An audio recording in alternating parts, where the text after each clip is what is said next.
Hello guys, Jef V here from Squadron. A while back we released the Hannebu II military version, German's flying saucer, and since it was very successful and we sold out pretty quickly, we decided to do a second version, and this time we opted for a civilian rendition. Now if you want to watch these previous build or the inbox review, go to Squadron TV and you can see those videos there. So let's get at it. So okay guys, it's been 24 hours that I let this dry. It's very important, of course, when you do the base coat, that you let it at least dry for 24 hours. It's a lot of silver, it's a lot of paint, it's a big object, and you just don't want to manipulate it as much. So you have to be absolutely sure that the paint is dry.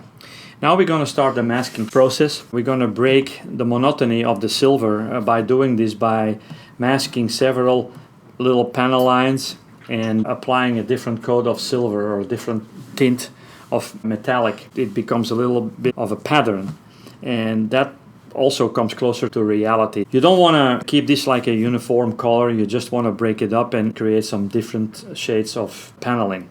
So for that I'm going to use a couple different kind of tapes.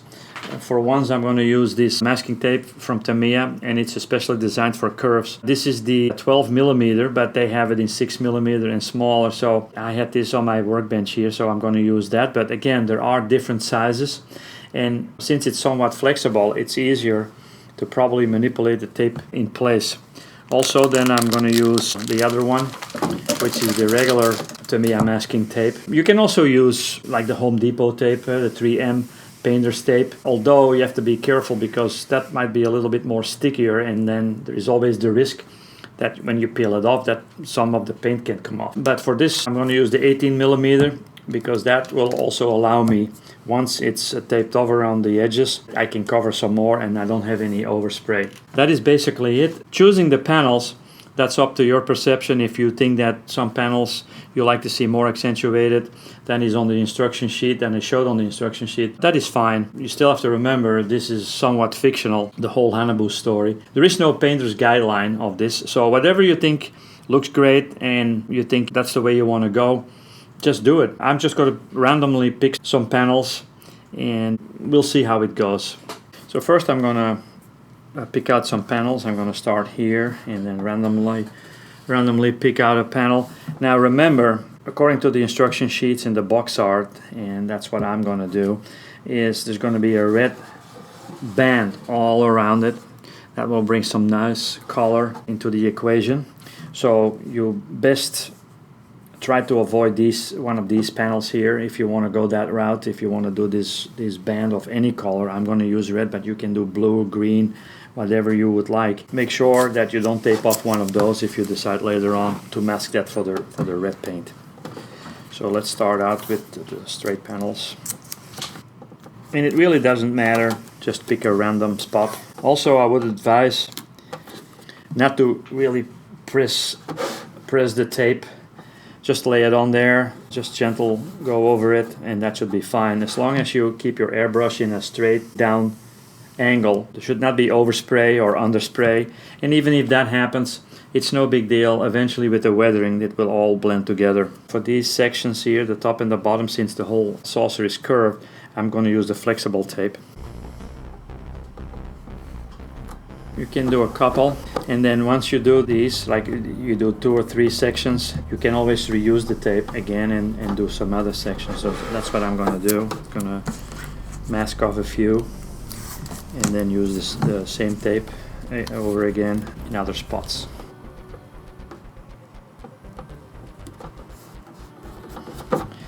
There you go. This flexible tape seems to be working pretty good, but it might be a good idea to go with a little narrower, maybe the 6mm tape, so that gives you a little bit more leverage when you have to really twist it.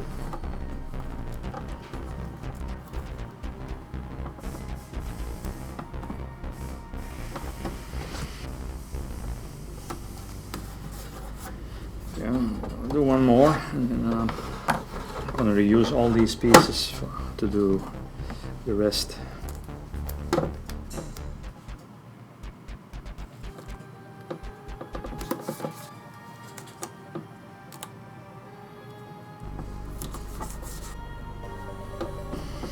It's a little tedious and you have to be somewhat patient, but it will pay off at the end. I'm going to select the color to do these panels, and it will give me at least an indication how the rest of the saucer is going to look. So for this time I'm going to darken it a little, and I'm going to use the Vallejo metal dark aluminum. If it turns out to be too dark, then I will lighten it. I'll go over it and lighten it a little. And also you really don't have to cover it completely. You can actually mist it, so at least you get some depth in there. So we'll see how it goes.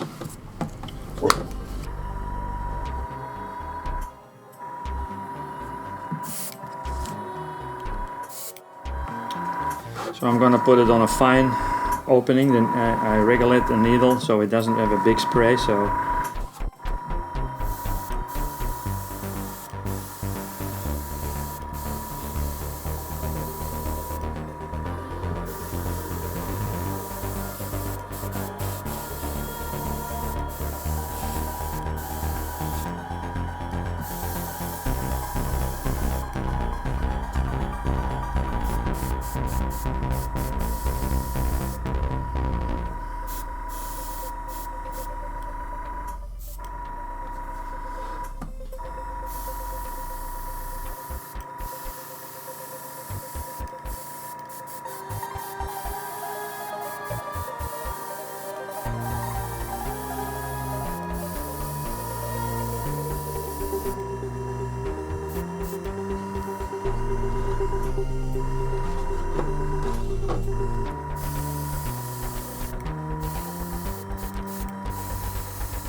okay, let's see what the result is. Take the easiest part off. And that looks pretty good. We already have a little bit of a color difference there. And this is how I show it better. So now we know that this color is good, that it doesn't have, there isn't too much contrast with the other color, and then we can do some more panels. Don't throw these away, you can use those.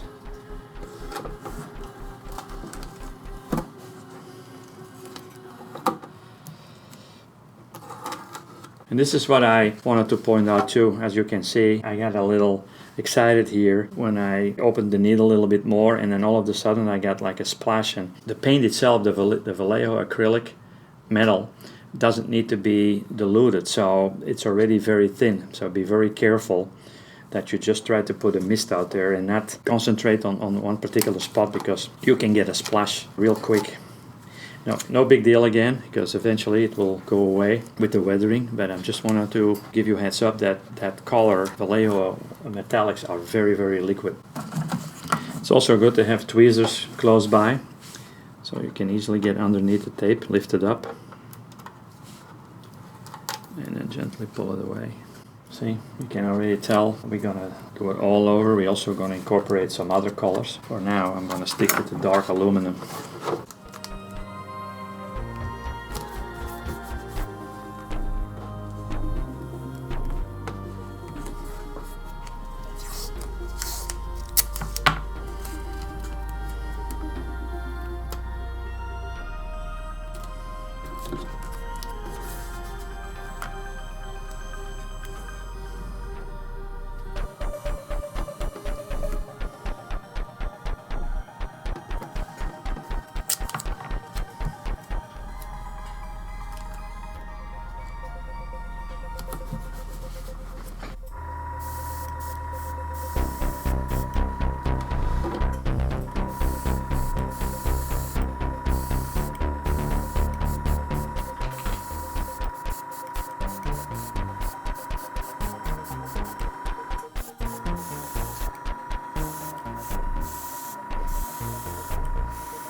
rings.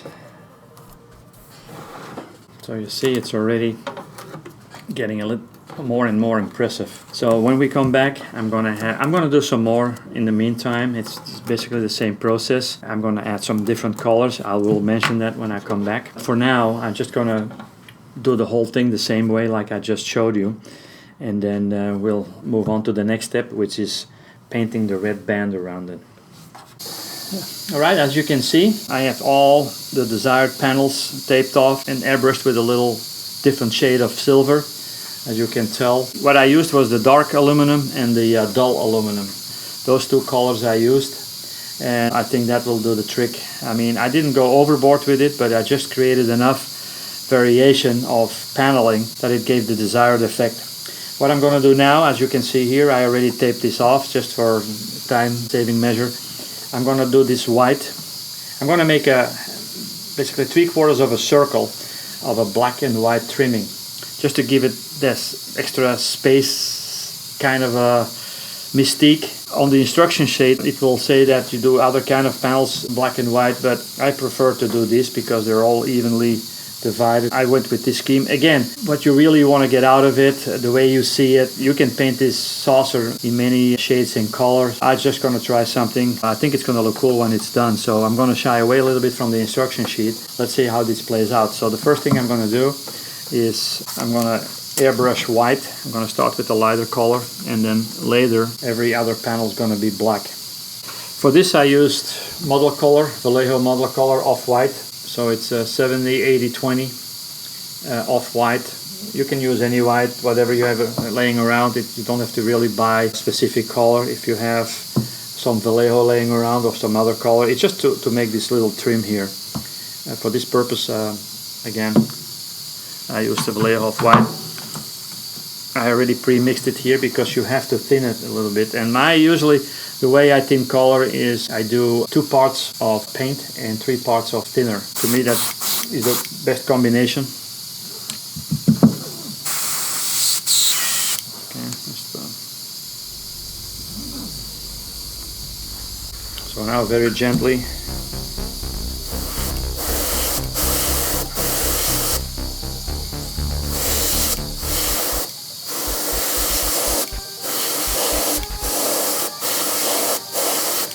Again, it is not necessary to really lay the white on there thick. Just do a light coat, because you still in a way want the bottom color come through, just for weathering purposes. So don't go overboard with applying the white. So now what I'm going to do is I'm going to, like I said, every other panel I'm going to airbrush black.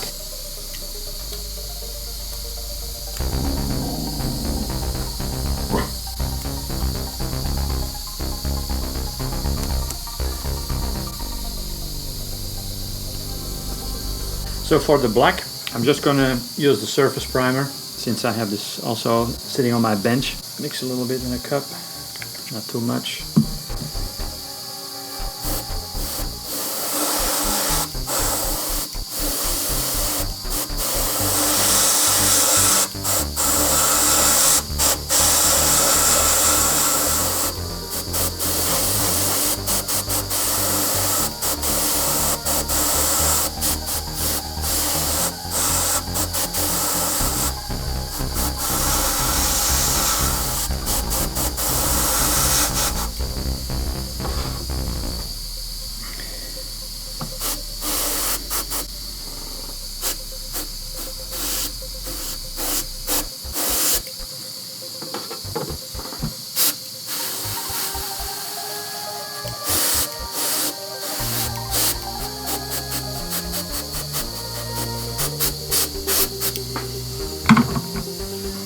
Let's see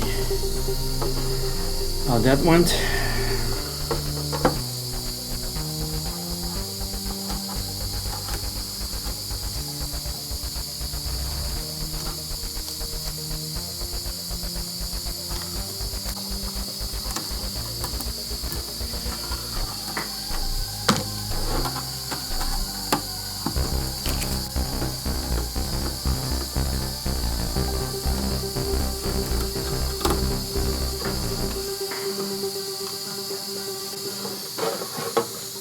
See, as you can see, it gives it a little bit more, like brings some more color into the equation.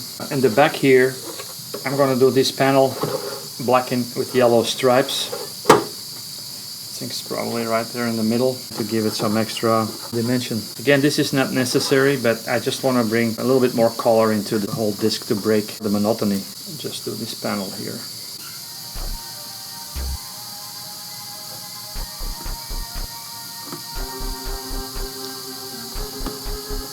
Honestly, this flexible Tamiya tape works actually perfect.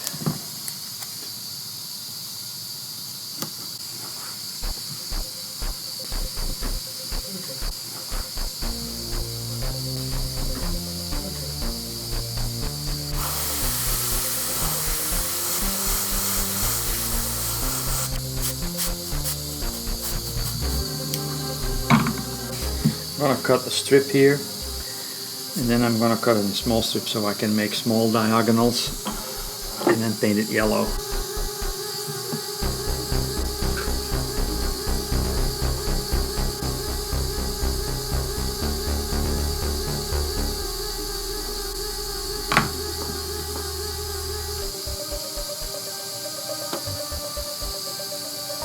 Again, this is not necessary, but it's just if you want to bring a little bit more color into your model. Black and yellow is always a welcome combination. For this, I'm using Vallejo Game Air. It's Moon Yellow 72 705, but again, any yellow will work.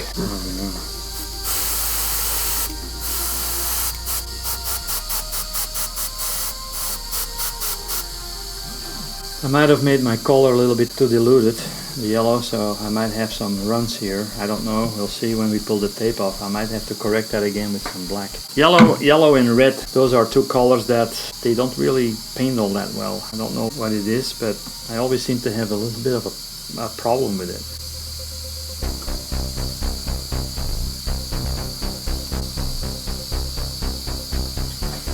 So far so good. Nope, I think it's all okay.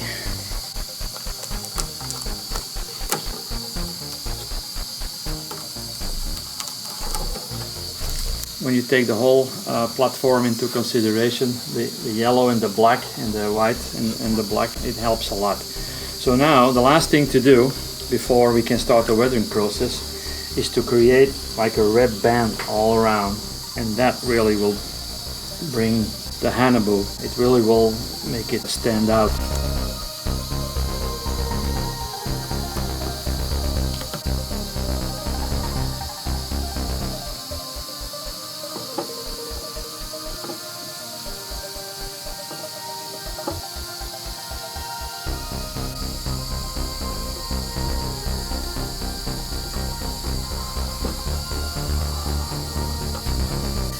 As you can see, I taped everything off. All I need to do is making a round border, or I'm going to paint a red big round circle around it. Now you have the option, and probably according to the instruction sheet, to make it a full circle. I just wanted to stop here where basically the circle ends. There's a lot of activity going on here and I didn't want to disturb that. I'm going to make just like a 3/4 of a circle. I'm going to do it in red. The red I'm using is a flat red from Vallejo. It's a 70957, just a flat red. Let's mix them up and see how it is. I'm really looking forward to see the red on the silver. It's always a nice combination. I'm going to mix them up in a cup. I get some questions from people and they ask me, why don't you mix your paint directly into the cup of your airbrush, like here when you have like a top feed? And honestly, I know it makes a lot of sense that you do, but I don't know why. I just like it to prefer it to mix it in a cup, like a plastic cup here. To me, I can have better control. It's just my vision on it. But I've seen a lot of guys mixing it directly into the airbrush, and it works for them. But this is just a small thing, and it works for me, and it makes me feel more confident. So I keep using these. They're very cheap, as I mentioned in one of the previous videos. You can find them in any fast food restaurant. So once you're done with them, you just throw them away. Get some red in there. I usually use about 2 parts paint and 3 parts thinner, but over the years, I go by feeling. So whenever it looks good, it seems the right substance, the right color, the right liquid feel to it, it works for me. When it's too liquid, you add some paint. If it's too thick, you add some liquid. But again, it's a feeling. Some people, they like it really light and they do coat after coat after coat. And then some other ones, they just wanted to cover it in one coat. Now red is a little bit tricky. It's more like a tricky color together with yellow. It's however you like it. If it gives you a good feeling, if it gives you a good feel on your brush, on the way that the paint grabs the plastic, then just go for it. There are really no set rules in this.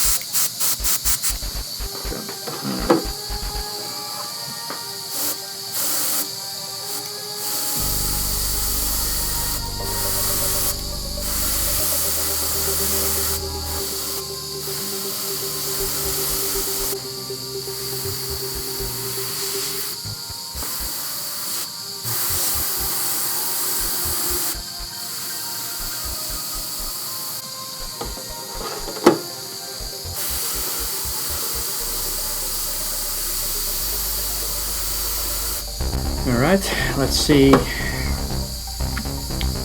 how it looks when I pull the tape off.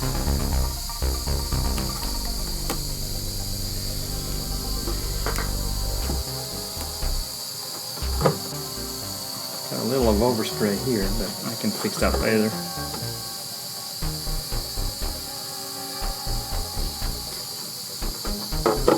The Tamiya tape, the flexible tape, well, I'm really very happy with it. Doesn't peel the paint off, and you get a nice smooth, crisp line.